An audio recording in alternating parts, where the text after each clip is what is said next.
500 pounds. This morning, he's almost 9 feet, pushing 1,000. Are you familiar with CRISPR? Yeah, genetic engineering. It's more like genetic editing. I am the only one who can cure him. Dwayne Johnson is back in theaters this weekend, this time taking the old video game Rampage from the arcade to the big screen. To tell us more about this and other new movies opening this week is film critic and the host of Pop Life, Richard Crouse. Good morning, Richard. Nice to see you.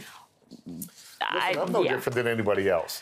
I'll pay big money to see giant beasts do battle, go mano a mano on the big screen. It's not really mano, or is it? Or it's a beasto or beasto or something.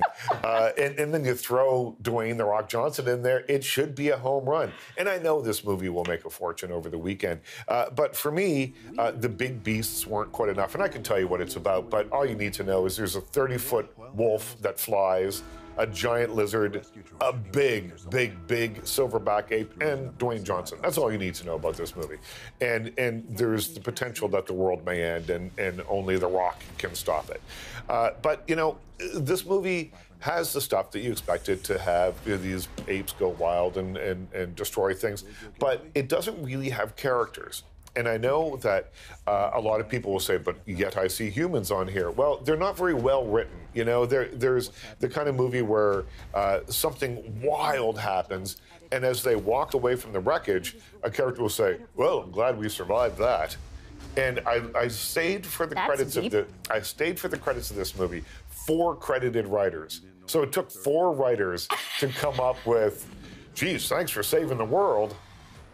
You know, what are we doing wasting our time here? Know. We could be making big bucks coming up with scripts like that. So I give this one 2 out of 5. The Rock, Dwayne Johnson, doesn't like being called The Rock. Dwayne Johnson is always fun to watch. He is a charismatic performer who people really, really like, and this will be no different. Okay. Except that for me, I wish that they had just tried a little harder with the dialogue. So 2 out of 5. Thank you.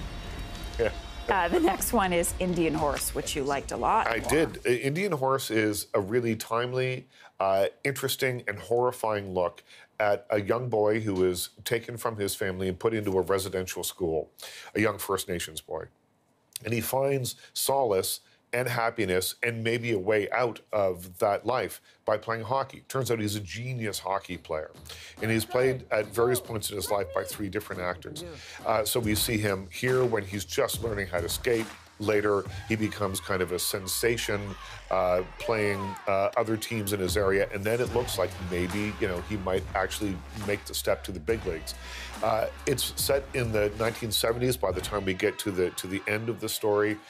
So there is a great deal of racism that we see firsthand, and we're seeing bits of it here. And it's powerful. The stuff in the residential school system is very powerful. We've heard about it.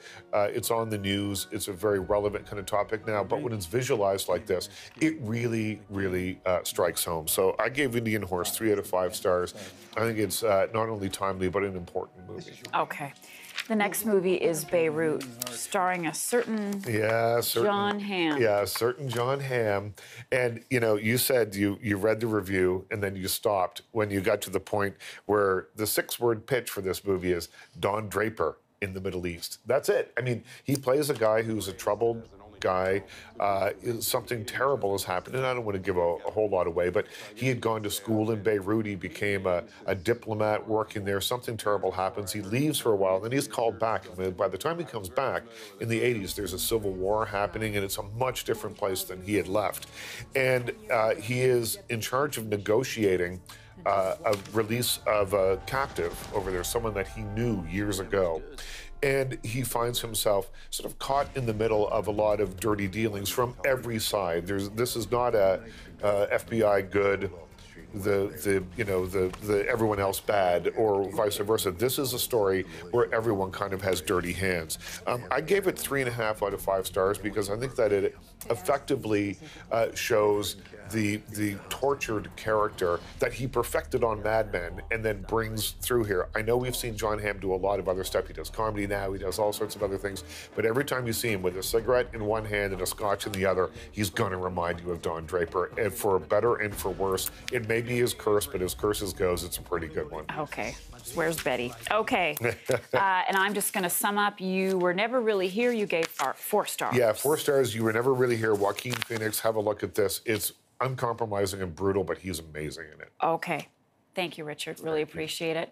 And of course, Richard is the host of Pop Life, and Pop Life will air this Saturday on CTV News Channel at 8:30 Eastern, and again Sunday afternoon at 2:30 Eastern. You can also watch Pop Life on the main CTV network. It airs after your late local news on Saturday night at midnight.